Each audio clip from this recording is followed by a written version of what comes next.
സർവേശ്വര സ്വാമി മുതஞானத்திற்கு அப்போஸ்தலர்களுள்ள இளம்பிராத்திலே முதிர்ந்த கிறிஸ்தனுக்கு வரப்பிரசாதத்தை புனிதன் சுதாசுக்கு தந்துள்ளீரே.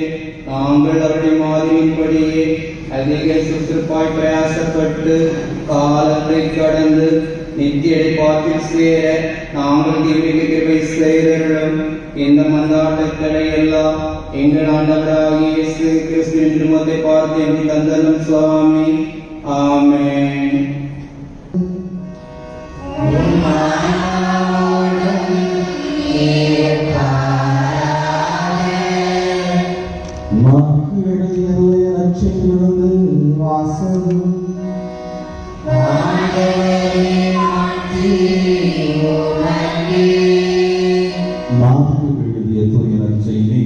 அதிகாரம் 10 இறை வார்த்தைகள் 13 முதல் 14 முடிய.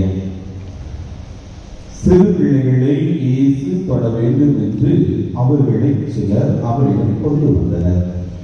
சீடரோ அவர்களை அதட்டினர்.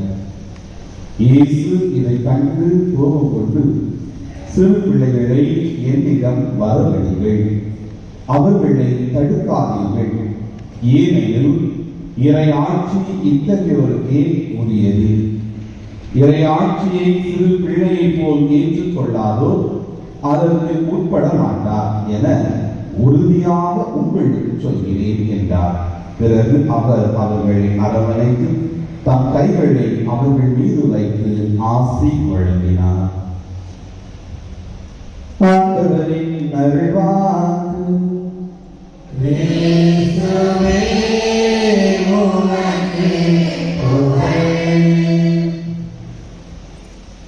இயேசுவில் அன்பிற்குரிய சகோதர சகோதரிகளே, புனித தனிஸ்லாசியாருடைய அன்பு பிள்ளைகளே, உங்கள் ஒவ்வொருவருக்கும் ஆண்டவர் இயேசுவின் இனிய நாமத்தில் வாழ்த்துக்களை தெரிவித்துக் கொள்கிறேன். புனித தனிஸ்லாசியார் உங்கள் அனைவரையும் நிறைவாக ஆசீர்வதிப்பாராக. உங்களுடைய தொழில் முயற்சிகளை ஆசீர்வதிப்பாராக. உங்களுடைய குடும்பங்களை நிறைவாக ஆசீர்வதித்து உங்களது எல்லா விதமான எண்ணங்கள் ஏக்கங்களையும் நிறைவேற்ற உங்களுக்காக விண்ணக தந்தையிடம் பரிந்து பேசுவாராக. அன்பிற்குரியவர்களே, இன்றைய தலைப்பை பற்றி சிந்தித்து கொண்டிருக்கும் பொழுது இன்றைய தலைப்பானது நம்முடைய புனிதரும் பக்த சபையும் என்கிற தலைப்பில் சிந்தித்துக் கொண்டிருக்கும் பொழுது நம்முடைய புனிதருடைய குழந்தை பருவத்தை பற்றி நாம் இன்று சிந்திக்க அழைக்கப்படுகிறோம். இதனை குறித்து சிந்தித்துக் கொண்டு இருக்கும் பொழுது இன்றைய காலத்தில் நம்முடைய பிள்ளைகள் எவ்வாறு வளர்ந்து வருகிறார்கள் என்பதை பற்றி தான் அதிகம் சிந்திக்க நேர்ந்தது. இன்றைய நாட்களில் இந்த நவநாகரிக உலகில் மாறி வருகிற சூழலிலே பல்வேறுபட்ட பிரச்சனைகளை எல்லாம் பார்க்கும் பொழுது அதையெல்லாம் 11 வயது 18 வயதுக்கு கீழ் உள்ள பெரும்பாலானவர்கள் தான் அந்த குற்றச்செயல்களில் ஈடுபடுவதை பார்க்கிறோம். அது பள்ளியில் நடக்கின்ற குற்றங்களாக இருக்கலாம், சமூகத்தில் நடக்கின்ற குற்றங்களாக இருக்கலாம், சில அத்துமீறல்களாக இருக்கலாம், சில பாலியல் சிக்கல்களாக இருக்கலாம், பாலியல் அத்துமீறல்களாக இருக்கலாம். இவற்றையெல்லாம் பெரும்பாலும் பார்க்கும் பொழுது 11 வயது அல்லது 18 வயதுக்கு கீழ் உள்ள சிறுவர்கள் தான் அதிகம் ஈடுபடுவதை பார்க்கிறோம். அப்படி என்றால் இந்த உலகம் எங்கு நோக்கி பயணித்துக் கொண்டிருக்கிறது? இந்த உலகம் இந்த மாதிரியான சூழலில் பயணிப்பதற்கு யார் அடிப்படை காரணம்? இந்த குழந்தைகளுக்கு குறிப்பிட்ட காலத்தில் அந்தந்த பருவத்தில் கொடுக்கப்பட வேண்டியவைகள் கொடுக்கப்பட்டனவா என்கிற கேள்வியை எழுப்பி பார்க்கும் பொழுது பல நிலைகளில் இதனை பற்றி சிந்திக்கிறது. அன்பிற்குரியவர்களே, ஒரு குழந்தை அது உருவாகி கருவறையிலிருந்து கல்லறை வரை செல்லும் வரை அந்த குழந்தைக்கு எல்லா சூழலிலும் அந்த குழந்தை வளர்த்தெடுத்தது அதனுடைய முதல் ஆசிரியராகிய பெற்றோர். என்னை பொறுத்தவரையில் பெற்றோர் தான் இன்றைய நாட்களில் நடந்து வருகிற எல்லா விதமான குற்றச் செயல்களுக்கும் முதல் குற்றவாளி என நான் சொல்வேன். அந்தந்த காலத்தில் கொடுக்க வேண்டிய பயிற்சிகளை, கொடுக்க வேண்டியவைகளை சரியான விதத்தில் பெற்றோர் கொடுக்காததன் காரணம்தான் இன்றைய வளர்ந்து வரும் தலைமுறையினர் எல்லா விதமான குற்றச் செயல்களிலும் பயமின்றி ஈடுபடுகின்றனர் என்பது என்னுடைய வாதம்.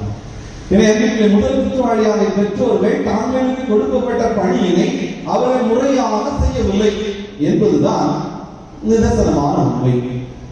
திருமணத்திற்கு முன்பு திருமண தயாரிப்பிற்காக பங்கு தந்தையிடம் செல்வோம். அங்கு ஒரு 4 பக்க தாளை நம்மளுக்கு கொடுத்து நிரப்ப சொல்வார்கள். அது 3வது பக்கத்திலே பார்க்கும் பொழுது திருமண அன்பை குறித்து சொல்லப்பட்டிருக்கும். அதில் ஒரு கேள்வியாக திருமணத்தின் நிறைவாக திருமணத்திலே கடவுள் உங்களுக்கு கொடுக்கின்ற குழந்தைகளை கிறிஸ்தவ முறைப்படியும் அறநெறி பார்வையிலும் வளர்த்தீர்களா என ஒரு கேள்வி இருக்கும்.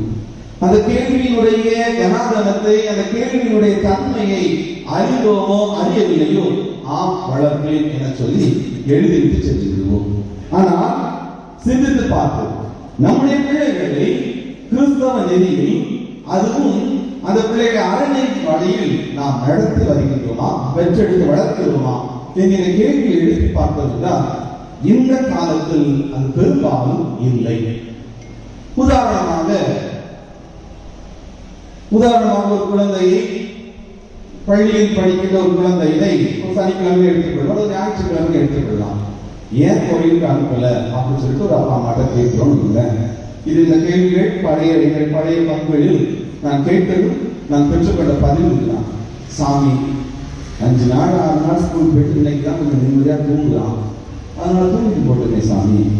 ஞாயிற்றுக்கிழமை கடன் திருப்பலி என்பது தெரியவில்லை. அதே போல திருப்பலி என்பது எல்லா விதமான இறைவனை ஜபங்களிலும் உன்னதமான ஜபம் என்பது தெரியவில்லை. எல்லாவற்றையும் மறந்துவிட்டு பிள்ளைகளின் நலன் என சொல்லி வரும் பொழுது பிள்ளைகள் ஒரு கட்டத்தில் எல்லாவற்றையும் அவர்கள் ஏதோ இழந்துதான் வருகிறார்கள். அந்தந்த காலத்தில் அந்தந்த வயதில் கொடுக்கப்பட வேண்டியவர்கள் கொடுக்கப்படவில்லை. ஆனால் நம்முடைய புனிதரை எடுத்துக்கொண்டோம் என்றால் நம்முடைய புனிதருடைய வாழ்க்கை என்பது மாறுபட்டது. புனிதரை ஏதோ திருவிழா கொண்டாடினோம், அதோடு மறந்தோம் என்றால் நிச்சயமாக இது பொருளற்ற கொண்டாட்டம். ஆமோஸ் இறைவாக்கினர் சொல்வது போல உங்களது கொண்டாட்டங்களை அனுமதிக்கிறேன் என்பதுதான் பொருள். இந்த புனிதருடைய வாழ்க்கையிலிருந்து நம்முடைய குழந்தைகள் வளர்ப்பதற்கோ அல்லது குழந்தைகள் தங்களுடைய வாழ்க்கைக்கு தேவையானதை பெற்றுக்கொள்ளாவிட்டால் இது பொருளற்ற கொண்டாட்டம் என்பதுதான் நிதர்சனமான உண்மை. அன்புக்குரியவர்களே, நம்முடைய புனிதரை பற்றி நாம் எல்லோரும் அறிந்திருப்போம். கிபி 1550 போலந்து நாட்டில் பிறந்தார். பிரபுக்கள் குடும்பத்தில் பிறந்தார். எனவே அவர் எல்லா விதமான செல்வ செழிப்போடுதான் அவர் பிறந்தார், வளர்ந்தார் என பார்க்கிறோம். ஆனால் இந்த புனிதனுடைய வாழ்க்கை பற்றி பார்க்கும்போது அங்கு 2 பேர், இவருடைய சகோதரனும் இருக்கிறார். ஆனால் சகோதரன் கிறிஸ்தவ நெறியில் வளர்ந்தானா? இல்லை. இந்த குழந்தை ஸ்டானிஸ்லாஸ் கோஸ்டா கிறிஸ்தவ நெறியில் வளர்ந்தார் என பார்க்கிறோம். இது எப்படி அங்கு கிடைக்க வருகிறது? இவருடைய பெற்றோர் இவருக்கு ஊட்டிய ஞானம், இவருடைய பெற்றோர் இவரை வளர்த்தெடுத்தது, இவருடைய சகோதரனுக்கு அது கொடுக்கப்பட்டது. ஆனால் அதை சரியான விதத்தில் அவர் பெற்றுக்கொள்ளவில்லை. ஆனால் இந்த ஸ்டானிஸ்லாஸ் கோஸ்டா எதை தன்னுடைய பெற்றோர் தனக்கு கொடுத்தார்களோ அதை நிறைவாக பெற்றுக்கொண்டார் என்பதுதான் அந்த 17 வருட வாழ்க்கை நமக்கு சொல்லி காட்டுகிறது. இந்த 17 வயது சிறுவனாக இயேசு சபை துறவியாக அவர் மரித்து போகிறார். அவர் தூய்மையான வாழ்க்கை, பரிசுத்தமான வாழ்க்கைக்கு எடுத்துக்காட்டாக நம்முன் இருக்கிறார் என்றால் இவரை வளர்த்தெடுத்த விதம், இவர் தன்னுடைய பெற்றோரும் கத்தோலிக்க திருவை கொடுத்து உருவாக்கிய விதம் தான் இவரை இந்த நிலைக்கு உயர்த்தியது. இவருக்கு எல்லா விதமான ஆசைகளும் இருந்திருக்கும், இவருக்கு எல்லா விதமான ஆசைகளும் இருந்திருக்கும். ஆனால் எல்லாவற்றையும் குப்பையை கருதிவிட்டு கிறிஸ்துவின் அன்பு, கிறிஸ்துவின் அன்பு, அதே கீழ்ப்படிதல் உள்ளவனாக இருந்தல் என்பதுதான் முக்கியம் என தேர்ந்து கொண்டதால் தான் இவர் தன்னுடைய வாழ்க்கையை மாற்றிக் கொள்கிறார். தன்னுடைய வாழ்க்கையை மரியாதைக்கு ஏற்ற வாழ்க்கையாக அர்ப்பணிக்கிறார் பார்க்கிறோம். இதை நாடி உங்களோட தலைப்பின் அடிப்படையில் பார்க்கும் பொழுது நம் புனிதர் பக்த சபை என்கிற தலைப்பிலை பார்க்கும் பொழுது அன்பிற்குரியவர்கள் இவர் வியன்னாவில் உள்ள பல்கலைக்கழகத்தில் கல்வி கற்றுக் கொண்டிருக்கும் பொழுது அங்கு மரியன்னையின் சபை என சொல்லி ஒரு சபையினை இயேசு சபையார் நடத்துகிறார். இவர் தங்கியிருந்ததோ லுத்தரன் சபையாருடைய இல்லத்தில் தங்கி இருக்கிறார். ஆனாலும் ஒரு கடினமான காலத்தில் ஏனென்றால் கத்தோலிக்க திருவையோடு இருந்த காலமான அந்த காலத்தில் ஏனென்றால் கத்தோலிக்க திருவையாருக்கும் பிரிவினைவாதத்தில் உள்ள லுத்தரன் சபையார் மற்ற சபையாருக்கும் இடையே ஒத்துவராத அரசியல் காரணங்கள் பல இருந்தது. இப்படிப்பட்ட மிகவும் நீண்ட காலமான இந்த காலத்தில் இவர் அந்த சபையிலே சேர்கிறார். அந்த சபையிலே சேர்ந்து அந்த சபையிலே ஒரு சிறுவனாக இருந்தாலும் அவர் ஜபம், தூய்மை, மரியாதை, பாதுகாப்பை பணி செய்தல் என்கின்ற கொள்கைகளை புண்ணியங்களை தன்னை வாழ்வாக வைத்துக் கொண்டு இடைவிடா ஜபம், வாழ்க்கையில் பாவம் ஏன் செய்து கொள்ளக்கூடாது என்கின்ற தூய்மையான மனநிலை, அதே போல தன்னை மரியாதை பாதுகாப்பில் ஒப்படைத்து அனுதினமும் மரியாதையிடம் தன்னுடைய பாதுகாப்பிற்காக மன்றாடி பணி செய்தல் என்பதையே நோக்கமாக கொண்ட சபையில் தன்னை அர்ப்பணித்து அந்த சபையில் 3 புண்ணியங்கள் இதற்கு ஏற்ப தன்னுடைய வாழ்க்கை அமைத்துக் கொள்கிறார். அன்பிற்குரியவர்களே, ஏற்கனவே தனிசாசியாரை பற்றி சொல்ல வேண்டும் என்றால், சிறு வயதில் சொல்ல வேண்டும் என்றால், அவருடைய ஜெப வாழ்க்கை, அவருடைய கீழ்ப்படியில் உள்ள வாழ்க்கை, பண்பட்ட வாழ்க்கை என்பது மிகவும் பிரபலமாக பேசப்பட்டிருந்தாலும் இந்த சபையில் இவருடைய வாழ்க்கை என்பது இந்த சபையில் இவருடைய செயல்பாடு என்பது மிகவும் அனைவராலும் போற்றப்பட்ட ஒரு செயல்பாடாகத்தான் இருந்தது. ஆக இந்த புனிதரை பற்றி நம்முடைய தனிசா கோஸ்தாவை பற்றி சொல்லும்போது சொல்கிறார்கள், இவர் பிற்காலத்தில் இவர் புனிதராக மாறுவதற்கு ஒன்று இவருடைய பெற்றோரிடமிருந்து பெற்றுக்கொண்ட ஞானம், பெற்றோரிடமிருந்து பெற்றுக்கொண்ட கிறிஸ்தவ ஞானம், இரண்டாவது இந்த சபையில் இவர் பெற்றுக்கொண்ட மரியாதையுடைய சபையில், இன்றைய காலத்தில் நம்முடைய மக்கள் மத்தியில் இருக்கின்ற அமோர்மா சபை போல இருக்கலாம் அல்லது மரியாதை சபை போல ஒரு சபையிலே இவர் பெற்றுக்கொண்ட அந்த இறை ஞானம், பற்றுறுதி, மரியாதை வெளிக்கொண்ட பற்றுறுதி தான் இவரை புனித நிலைக்கு தூக்கி நிறுத்தியது என சொல்கிறார்கள். அன்பிற்குரியவர்களே, இந்த வாழ்க்கையை நம்முடைய பிள்ளைகளுக்கு கொடுக்கின்றோமா? இது மரியாதையுடைய சபையில் சேர்ந்து இந்த புனிதர் ஜப வாழ்க்கையில் நிறைவாக இருக்கிறார், தூய்மையான வாழ்க்கையை வாழ்கிறார். அதே வேளை இன்னும் பார்த்தோம்னா மரியாதை பாதுகாப்பு தன்னை ஒப்படைத்து முன் செய்கின்ற பணி செய்கிற வாழ்க்கையை இவர் கற்றுக்கொள்கிறார். இதே போன்ற வாழ்க்கையை நம்முடைய பிள்ளைகளுக்கு கொடுத்து வளர்க்கின்றோமா என்கிற கேள்வியை தான் இந்த நாளில் நம்முடைய புனிதருடைய வாழ்வில் முன்வைக்கப்படுகிறது. நம்முடைய பிள்ளைகளுக்கு ஒழுங்காக ஜபம் சொல்ல கற்றுக் கொடுக்கிறோமா? தூய்மையான வாழ்க்கை என்பது என்ன என சொல்லி நம்முடைய பிள்ளைகளுக்கு கற்றுக் கொடுக்கிறோமா? நான் எந்த வேலையை செய்தாலும் இறை பராமரிப்பு, இறை பாதுகாப்பு என்பது நமக்கு தேவை என்பதை நம்முடைய பிள்ளைகளுக்கு நாம் கற்றுக் கொடுத்து, எந்த ஒரு வேலையை செய்தாலும் இறைவனை வணங்கிவிட்டு இறைவனை என்னோடு வாரு என சொல்லி அந்த வேலையை தொடங்குவதை நம்முடைய பிள்ளைகளுக்கு கற்றுக் கொடுத்திருக்கின்றோமா என்கிற கேள்வியை தான் இந்த நாள் நாம் வைக்கிறது. அன்பிற்குரியவர்களே, இன்றைய நாளில் ஏதோ ஒரு விதத்தில் நம்முடைய பிள்ளைகளுக்கு நம்ம எல்லாம் கற்றுக் கொடுப்பதில்லை. எனவேதான் ஆலயங்கள் எல்லாமே காற்று வாங்குகின்ற இடங்களாக மாறிவிட்டது. ஒரு காலத்தில் ஆலயங்களே திருப்பலிக்கு எல்லா இடங்களிலும் அதிகமான சிறுவர்கள் வந்தார்கள். நாம் எல்லோருடைய பிள்ளைகளை அனுப்பி வைத்தோம். இன்று ஆலயங்களில் இந்த பிள்ளைகள் காலை திருப்பலிக்கு வருவதற்கு நேரம் இல்லை அல்லது நாம் எழுப்பி விடுவதில்லை. எனவே ஆலயங்கள் திருப்பலியின் பொழுது காற்று வாங்குகின்ற இடமாக எல்லா இடங்களும் காலி இடங்களாக கிடைக்கிறது. எனவே நாம் தான் ஏதோ ஒரு விதத்தில் நம்முடைய பிள்ளைகளுடைய வாழ்க்கையில் ஏதோ ஒரு இடத்தில் நாம் தவறு செய்து கொண்டிருக்கிறோம் என்பதை இந்த நாள் நமக்கு உணர்த்துகிறது. ஆனால் நம்முடைய கத்தோலிக்க சபை நமக்கு தொடர்ந்து அறிவுறுத்துகிறது. 2ஆம் வத்திக்கான் 55-60 ஆண்டுகளுக்கு முன்பே 1963 நமக்கு அது ஒருவித படிப்பினையை கொடுத்து விட்டது. கிராமசியும் எதிர்காசியோனி என்கின்ற ஒரு மடல் பிள்ளைகளுடைய கல்வியை பற்றிய அந்த மடலிலே அந்த வத்திக்கான் சபையின் ஏட்டிலே சொல்கிறது, வளர்ச்சி என்பது ஒரு குழந்தையினுடைய தனிப்பட்ட உடல் வளர்ச்சி மட்டுமல்ல, மாறாக உடல், அந்த பிள்ளைகளுடைய ஆன்மா, அந்த பிள்ளைகளுடைய மனம், இவை அனைத்தும் ஒருங்கிணைந்த வளர்ச்சி தான் முழுமையான வளர்ச்சி. அதற்கு ஏற்ப அந்த குழந்தையின் முதல் ஆசிரியர்களாகிய பெற்றோர்களும் அந்த பங்கு சமூகமும் இணைந்து ஒரு குழந்தையை உருவாக்க வேண்டும் என சொல்கிறது. அன்பிற்குரியவர்களே, திருமணத்தின் பொழுது ஒரு குழந்தையினை பெற்றோர் பராமரிப்பு மட்டும் விட்டு விடலாம். ஆனால் கத்தோலிக்க அப்படி விடவில்லை. மாறாக இன்னொரு பெற்றோரை உடைக்கிறது ஞான பெற்றோர். கத்தோலிக்க என்ன சொல்கிறது? இன்னும் சொல்கிறது, குழந்தைகளுக்கு திருமணக்கு கொடுக்கும் பொழுது அந்த குழந்தையினை திருமணக்கு கொடுக்கும் தனிப்பட்ட விதத்தில் கொடுக்காமல் அந்த ஞாயிற்றுக்கிழமை பங்கு திருப்பதை கொடுக்க வேண்டும் சொல்கிறது. ஏனென்றால் ஒரு குழந்தை வளர்ச்சியிலே ஒரு பங்கு சமூகம் ஈடுபட்டு இருக்கிறது, பங்கெடுக்கிறது என்பதை சுட்டிக்காட்டுகிறது. குழந்தை பெற்றோர் என்பது முதல் வட்டம், குழந்தை ஞானம் பெற்றோர் என்பது அதற்கு அடுத்த இரண்டாவது வட்டம், பங்கு சமூகம் என்பது அதை சுற்றி வருகிற மூன்றாவது வட்டம். ஆக இந்த பங்கில் உள்ள ஒவ்வொரு உறுப்பினர்களும் இந்த பங்கு சமூகத்தில் ஒவ்வொரு நபர்களும் ஒரு குழந்தையின் வளர்ப்பில் பங்கெடுக்கிறார்கள் என்பதை கத்தோலிக்க திருச்சபை தன்னுடைய போதனைகளை நமக்கு கற்றுக் கொடுக்கிறது. ஆனால் பல நேரங்களில் நாம் அதனை பொருட்படுத்துவது இல்லை, பல நேரங்களில் நாம் அதை பொருட்டாகவும் ஏற்றுக்கொள்வது இல்லை. இதன் விளைவு இந்த 21ஆம் நூற்றாண்டில் நம்முடைய தலைமுறையினர், புதிய தலைமுறையினர், ஜென்சி தலைமுறையினர் ஏதோ ஒரு விதத்தில் தவறான பாதையில் பயணித்துக் கொண்டிருக்கிறார்கள் என்பதைத்தான். ஆனால் தொடர்ந்து இறைவான் 1:27 தெளிவாக சொல்கிறது, ஒவ்வொரு குழந்தையிலே கடவுளின் உருவிலும் சாயலிலும் படைக்கப்பட்டுள்ளார்கள். கடவுளின் உருவிலும் சாயலிலும் படைக்கப்பட்டுள்ளார்கள் என்றால் நாம் எல்லோரும் இந்த சாயலை, இந்த உருவத்தை, கடவுளுடைய உருவை, கடவுளுடைய சாயலை பாதுகாக்க வேண்டியது நம்முடைய கடமை என்பதை நாம் உணர்ந்து கொள்ள வேண்டும். மறைந்த முன்னாள் திருத்தலை புனித 2ஆம் ஜான் பால் தன்னுடைய மடலிலே சொல்வார், குழந்தை விளக்கை பற்றி சொல்வார், இறைவனை உலகில் மனிதர்களை படைக்கின்றார். ஆனால் இந்த மனிதர்களை படைக்கும் பொழுது படைப்பின் கருவிகளாக பெற்றோரை பயன்படுத்திக் கொள்கிறார் என்று சொல்கிறார். ஆக இறைவனின் கரங்களாக இருக்கின்ற பெற்றோர்கள் கடவுள் நம்மை நம்பி நம்முடைய கையில் கொடுத்த பணியினை நிறைவாக செய்கிறோமா என்கின்ற கேள்வியை நமக்கு எழுப்புகிறது.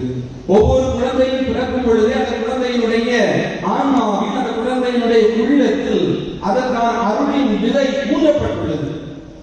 திருமொழிக்கும் பொழுது அந்த விதை ஊன்றப்படுகிறது. அவ்வாறு ஊன்றப்படுகின்ற விதை அது மரமாகவோ செடியாகவோ செழித்து வளர்வதற்கு இந்த சமூகம், குறிப்பாக பெற்றோர் அதற்கு உரமிட வேண்டும் என கத்தோலிக்க மறைக்கல்வியை நமக்கு கற்றுக் கொடுக்கின்றது. ஆக நம்முடைய வாழ்வில் பெற்றோருடைய, சமூகத்துடைய வாழ்வில் அனுபவங்கள் தான் இந்த குழந்தைகளை செலுத்துகின்றது. ஆனால் பல நேரங்களில் நம்முடைய வாழ்வில் அனுபவங்கள் எப்படிப்பட்ட வாழ்வில் அனுபவங்களாக இருக்கின்றது, நம்முடைய பிள்ளைகளோடு நாம் எப்படிப்பட்ட அனுபவங்களை பகிர்ந்து கொள்கிறோம் என்பதுதான் ஒரு கேள்விக்குறி. நம்முடைய வாழ்க்கையினுடைய பல்வேறுபட்ட அனுபவங்களை, நல்ல அனுபவங்களை நாம் பிள்ளைகளுக்கு சொல்லிக் கொடுத்து வளர்க்கும் பொழுது அது நிச்சயம் பிள்ளைகளுடைய வளர்ச்சிக்கு உதவும். ஆனால் பல நேரங்களில் பழைய கசப்பான அனுபவங்களை சொல்லிக் கொடுத்து வளர்க்கிறோம் தவிர நாம் வளர்ந்து வந்த பாதையினை சொல்லிக் கொடுத்து வளர்ப்பதில்லை. முன்னாள் திருத்தந்தை, நம்முடைய முன்னாள் திருத்தந்தை பிரான்சிஸ் சொல்வார், வேர்களை அறியுங்கள், வரலாற்று திருமணம் சொல்வார். வேர்களை அறியும் பொழுது அந்த வேரிலிருந்து வளர்கின்ற மரம், இன்னொரு மரமானது நல்லபடியாக வளரும். ஆக வேர்கள் என்பது பெற்றோருடைய அனுபவங்களை நாம் பெற்றுக்கொண்டோம் என்றால் இந்த இளைய சமூகம் என்பது நல்லபடியாக உருவாகும் என்பது நம்முடைய முன்னாள் திருத்தந்தை நமக்கு கற்றுக் கொடுத்திருக்கின்ற பாடம். என அன்பிற்குரியவர்களை சிந்தித்து பார்த்தோம் என்றால் எப்படி அவரை பிள்ளைகளை வளர்த்தெடுக்கிறோம் என்கிற கேள்வியை நாம் எழுப்பி பார்ப்போம். இந்த நாள் என்பது ஏதோ ஒரு விதத்தில் கடந்து செல்லக்கூடிய நாள் அல்ல.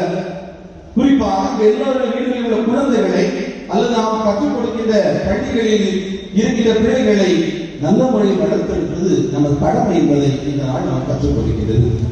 ஒரு குழந்தையினுடைய வளர்ச்சி என்பது அது ஆன்மீக சார்ந்த வளர்ச்சியாக இருக்க வேண்டும், அறிவு சார்ந்த வளர்ச்சியாக இருக்க வேண்டும், அறநெறி சார்ந்த வளர்ச்சியாக இருக்க வேண்டும். இந்த மூன்று வளர்ச்சிகளும் ஒருங்கிணைந்த வளர்ச்சியாக இருக்கும் பொழுது ஒரு குழந்தை நல்ல ஒரு குழந்தை, இது சமூகம் எதிர்பார்க்கின்ற ஒரு குழந்தையாக உருவாகின்றது. பல நேரங்களில் அறிவு சார்ந்த வளர்ச்சிக்கு முக்கியத்துவம் கொடுக்கிறோம், ஆனால் அறநெறிகளிலோ அல்லது ஆன்மீகத்திலோ நம்முடைய வளர்ச்சிகளுக்கு நாம் முக்கியத்துவம் கொடுப்பது இல்லை. உள்ள படிக்கணும் சொல்றோம், மெஷினா ஒரு ஆதித்தே இருக்கிறது. அது அறநெறி சார்ந்த சமூகத்தில் உள்ள நல்ல பழக்க வழக்கங்களை கற்றுக்கொள்கிறதா, அதே போல ஒழுங்காக ஆலயங்களுக்கு வருகிறதா, ஆலயம் சார்ந்த செயல்பாடுகளில் பங்கெடுக்கின்றதா, அல்லது ஆன்மீக காரியங்களில் சரியாக பங்கெடுக்கிறதா என்ற கேள்வியை எழுப்பி பார்த்தோம் என்றால் அறநெறியிலும் நாம் கோட்டையிட்டு விடுகிறோம், அதே வேளையில் அந்த குழந்தை ஆன்மீக வளர்ச்சியிலும் கோட்டையிட்டு விடுகிறோம். நம்முடைய புனிதர் அப்படி அல்ல, சிறந்த அறிவாளி. அந்த வியன்னா பல்கலைக்கழகத்திலே சிறந்த அறிவாளியாக இருந்தார். சமூகத்திலே மதிக்கப்படக்கூடிய பிரபுக்க குடும்பத்தில் இருந்தாலும் அறநெறியிலும் அவர் சிறந்து விளங்கினார் அவரை குறித்து சொல்கிறது. அதே போல ஆன்மீக காரியத்திலும் சிறந்து விளங்கினார். நல்ல முறையில் இறைவனின் ஜபத்தில் இருந்ததால் தேவ நற்கருணை அவர் கொடுப்பதற்காக 2 வானதூதர்களோடு புனித பார்வமாவிலே வந்து அவருக்கு நற்கருணை கொடுத்ததாக வரலாறு சொல்கிறது. அது நம்முடைய புனிதரை பாதுகாவலாக கொண்டிருக்கிற நாம் நம்முடைய புனிதர் நமக்கு கற்றுக் கொடுக்கிற வழியில் நம்முடைய பிள்ளைகளை அறிவுசார் வளர்ச்சியிலும், நம்முடைய பிள்ளைகளை அறநெறிசார் வளர்ச்சியிலும், நம்முடைய பிள்ளைகளை ஆன்மீகம் சார் வளர்ச்சியிலும் வளர்த்திருக்க வேண்டியது நம்முடைய கடமை என்பதை நாம் புரிந்து கொள்ள வேண்டும். தற்சமயம் பங்குபடியும் அதே வேளையில் கல்விப்படியும் இருப்பதால் இன்றைய கால தலைமுறையினுடைய நிலைகளை சற்று உன்னிப்பாக உடன் இருந்து பார்க்கிற சூழல் ஏற்படுகிறது. பல நேரங்களில் நான் சொல்வது சில நேரங்களில் கடினமாக இருக்கலாம். முதல் குற்றவாளி பெற்றோர் என்பதில் பலருக்கு ஏற்றுக்கொள்ள முடியாத சூழல் இருக்கலாம். ஆனால் அனுபவ ரீதியாக சொல்கிறேன். பள்ளிக்கூடமா இருக்கிறோம், பிள்ளைய முடி வெட்டிக்கிறார்ல அப்படின்னு சொல்லிட்டு சொல்லும் பொழுது பெற்றோர் என்ன சொல்றாங்க, ஏன் என் பிள்ளை முடிந்தா என்ன, பிள்ளை பள்ளிக்கூடத்துக்கு வரதுனா ஒழுக்கமான முடி வெட்டிட்டு வரணும். அதான் ஒழுக்கமான முடி வெட்டிட்டு வரணும். ஸ்கூல்ல கொடுக்குற யூனிஃபார்ம் அந்தந்த நாடுக்கு என்ன யூனிஃபார்ம் அது ஒழுங்கா போடணும், ஒழுங்கா ஷோ பண்ணணும், ஒழுங்கா சாக்ஸ் இருக்கணும். ஆனா அது இருக்க பெற்றோர் சொல்லுவாங்க, ஏன் அது இருந்தா என்ன. பெற்றோர் வந்து முடிவெட்ட கடையில் போய் சொல்றாங்க, முடிவெட்டு சொல்றது இந்த பக்கம் 2 கோடி அந்த பக்கம் 2 கோடி ஒரு திருவிழா நடக்குது, திருவிழா முடிஞ்சு ஸ்கூலுக்கு போகும்போது கூட எடுக்கிறோம், முடி வளர்க்கிறோம். யாருக்கு நம்முடைய பிள்ளைகளை யாருக்கு எடுக்கிறோம்? பள்ளிக்கூடத்துல இருந்து போன் பண்ணி நீங்க வாங்க உங்க பிள்ளைங்கலாம் இருக்கிறாங்க, பரவாயில்ல பல பார்த்துருக்கோம். அப்படி இருந்தால் எந்த குழந்தை வீட்டிற்கு ஏற்ற குழந்தையாக, சமூகத்திற்கு ஏற்ற குழந்தையாக வரும்? சிந்தித்து பார்க்க வேண்டும். பல நேரங்களில் நாம் இன்னொரு தவறு செய்து கொள்கிறோம். பள்ளிக்கூடத்தில் நாம வளர்ந்த காலம் வேற, இன்றைக்கு வளர்ந்த காலம் வேற. பள்ளிக்கூடத்தில் ஏதாவது நடந்திருக்கு, சில நேரங்களில் மிகைப்படுத்தி பள்ளிக்கூடத்திலிருந்து வந்து சொல்லும் பொழுது அப்படியே கேட்டுவிட்டு அப்படியே சந்திக்கிறோம். நிர்வாகத்தோடு அதில் கற்றுக் கொடுக்கிற ஆசிரியர்களோடு பண்பற்ற வார்த்தைகளை பயன்படுத்தி அப்படியே வாங்க. என்ன ஏன் என உண்மை தன்மை அறிவதில்லை. என் பிள்ளை எனக்கு பொக்கிஷம், பள்ளிக்கூடத்தில் 1150 பிள்ளைகளுக்கு எல்லா பிள்ளைகளும் அங்க இருக்கு நிர்வாகத்துக்கு பொக்கிஷம் அப்படி நினைக்கிறதே கிடையாது. ஆனா பண்பற்ற வார்த்தைகளை, நுழைதவை வார்த்தைகளை பயன்படுத்தி பேசும் பொழுது நாளை அந்த குழந்தை எப்படி அந்த பள்ளி நிர்வாகத்தையோ அந்த பள்ளியை கற்றுப்படுகிற ஆசிரியர்களை மதிப்பான் கேள்வி எழுப்பி பார்க்கணும். அது யார் முதல் குற்றவாளி? நம்முடைய பிள்ளைகள். முறையா ஃபோன் பண்ணி முறையா என்ன நடந்தது கேட்டு அதற்கு பிறகு முடிவெடுக்கிறது. ஆனால் பல நேரில் அப்படி முடிவெடுப்பதில்லை பெற்றோர். நம்முடைய முன்னாள் திருத்தந்தை பிரான்சிஸ் அவர்கள் அன்பின் மழை என்ற இயற்கையை சொல்வார். அதனுடைய 7வது அத்தியாயத்தை சொல்வார். மிகவும் அருமையான பகுதி. அதில் சொல்லிக் சொல்வார், அன்புமிக்க பெற்றோர்களே உங்கள் குழந்தைகள் யாரோடு இருக்கிறார்கள்? உங்கள் குழந்தை உங்கள் வீட்டில் அவர்கள் அறையில் இருக்கலாம். ஆனால் அவர்களது அலைபேசி வழியாக இன்றைய கால இணையதளத்தின் வழியாக யாரோடு உரையாடி கொண்டிருக்கிறார்கள் என்பதை நீங்கள் கவனியுங்கள் என்று சொல்லி குழந்தை வளர்ப்பு குறித்து சொல்கிறார். இது உண்மை. இந்த காலகட்டத்தில் நம்முடைய பிள்ளைகள் எப்படி அது இருக்கிறது என்பதை நாம் கவனிக்க வேண்டிய கட்டாயத்தில் இருக்கிறோம். எப்படி வீட்டுக்குள்ள தான் இருக்கிறான், எப்படி இந்த பிரச்சனை காரணமாக இருக்கிறான், பல நேரங்களில் நாம் கேள்வி இருப்போம். அதுதான் தெளிவாக சொல்லிட்டார், உங்கள் வீட்டில் உங்களோடு இருக்கலாம், ஆனால் இணையதளங்கள் வழியாக எங்கே இருக்கிறாங்க சிந்தித்து பாருங்கள் என ஆய்வு பாருங்கள் சொல்லிட்டார். நன்றிக்குரியவர்கள். இன்னும் சொல்லப்போனா ஏற்கனவே இதை பஸ் வைக்கும் சொல்லியிருக்கிறேன். 6 மணி ஆச்சுன்னா காலையில வீட்டுல அவங்க வீட்டு ஆடு எங்க வீட்டுக்கு வந்து சேரலைன்னு தேடி போற நாம 10 மணி ஆனாலும் பெத்த பிள்ளை வீட்டுக்கு வரலைன்னு எந்த பெற்றோர் தேடி போறோம்? அப்படி இருக்கிற இடம் தெரியும், தேடி போய் நேரம் ஆச்சு வீட்டுக்கு வாக்கு கேட்கலாமா? இது நமக்கு என்னோட நேரம் கிடையாது. காலம் சென்ற தந்தை யாரும் மரியாதை சொல்ல தேவை. 6 மணி ஆச்சுன்னா காலையில அவங்க வீட்டு ஆடு வீட்டுக்கு வரலன்னு தேடி போற நான் பெற்றோர் 10 மணி ஆனால் பெத்த பிள்ளை வீட்டுக்கு வரல சொல்லி எந்த பெற்றோர் தேடி போவதில்லை. வருவான். அந்த பிள்ளை எப்படி வளரும்? கேள்வி எழுப்பி பார்க்கணும். தனிப்பட்ட வகையில் இது இரவு தூங்குவதற்கு முன்பு யோசித்து பார்க்கணும். என்னுடைய குழந்தைய சரியான பாதையில் தான் வளர்க்கிறாரா கேள்வி எழுப்பி பார்க்கணும். பல நேரங்களில் உங்களுக்கு இந்த விமர்சனம் இருக்கலாம். இதை மறைவின் அடிப்படையில் கவலைப்படவில்லை. ஏனென்றால் குழந்தை வளர்ப்பு நம்முடைய சமூகத்தை கட்டியெழுப்ப போகிறோம், இந்த ஊரை கட்டியெழுப்ப போகிறோம். ஆக இந்த ஊரை கட்டியெழுப்பதற்கான கொண்டாடத்தான் கொடுக்கிறேன். இந்த புனிதரை அனிஸ்தாசை கொண்டாடுகிறோம் என்றால் தனிஸ்தாசை பின்பற்றுவதாக இருக்கிறது. பொருளுள்ள வாழ்க்கையாக அமைந்தால் மட்டுமே இந்த திருவிழா நமக்கு அருளுள்ள திருவிழாவாக ஆசீர்வாத திருவிழாவாக அமையும். இல்லை என்றால் இது ஏதோ ஆடம்பர திருவிழா. ஆடம்பர திருவிழாவாக இருக்க போகிறதா, ஆசி தரும் திருவிழாவாக இருக்க போகிறதா? உங்கள் கையில்.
பூலோகத்தின் சகலால் மந்தாளிட்டு சைரவு ஆராதனை சந்தைப்பட்ட சகல லோகாதிகார கர்த்தாவே மிகுந்த வணக்கத்துடன் தேவரீரை ஆராதிக்கிறோம்.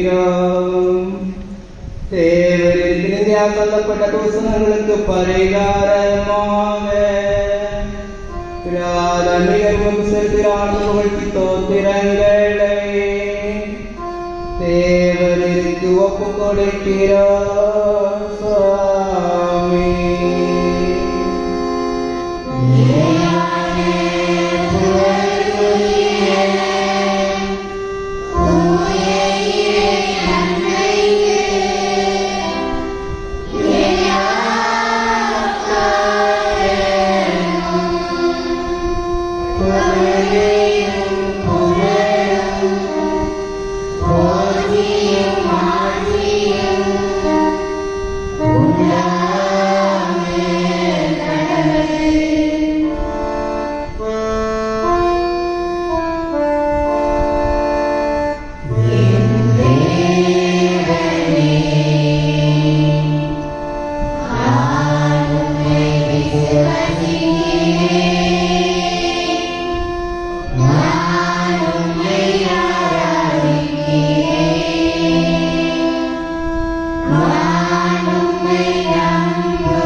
மன்றாடுவோமாக.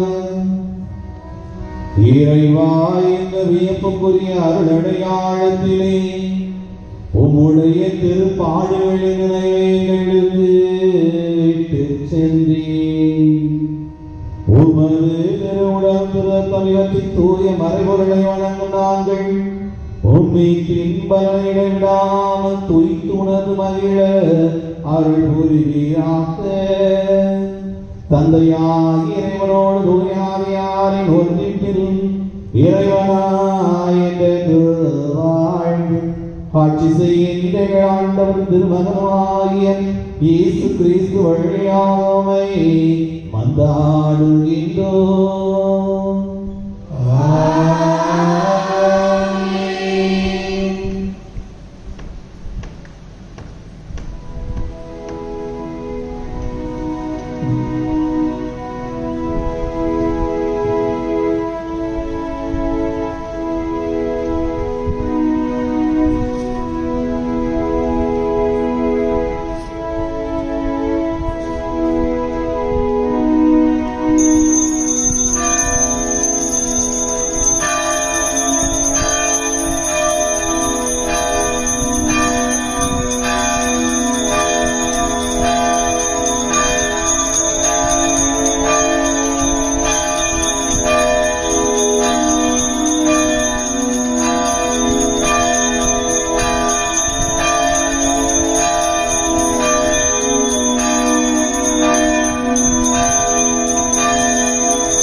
சகோதர சகோதரி, இன்று நம்முடைய 3ஆம் நாள் திருவிழாவை சீரும் சிறப்பமாக செய்து முடித்திருக்கின்றோம்.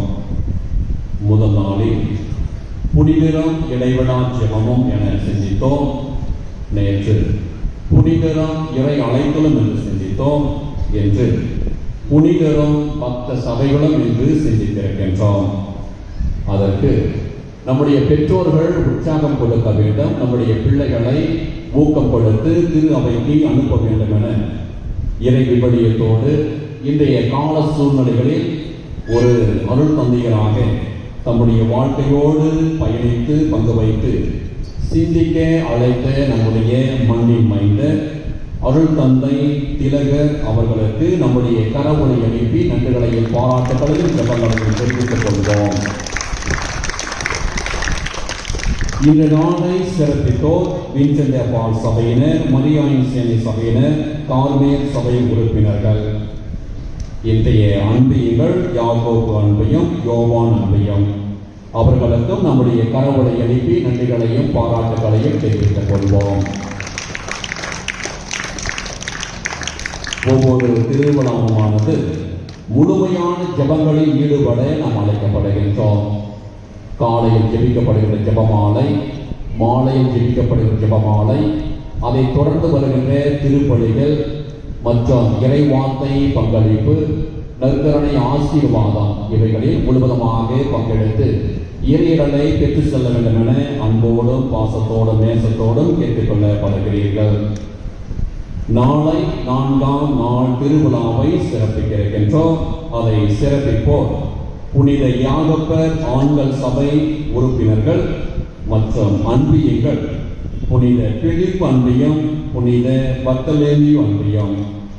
மீண்டும் ஒரு முறையாக இந்த நாளில் பங்கெடுத்து உதவி செய்த எல்லா நல்ல உள்ளங்களுக்கும் நன்றிகளையும் பாராட்டுகளையும் கரவொலி எழுப்பி அவர்களுக்கு தெரிவித்துக் கொள்வோம்.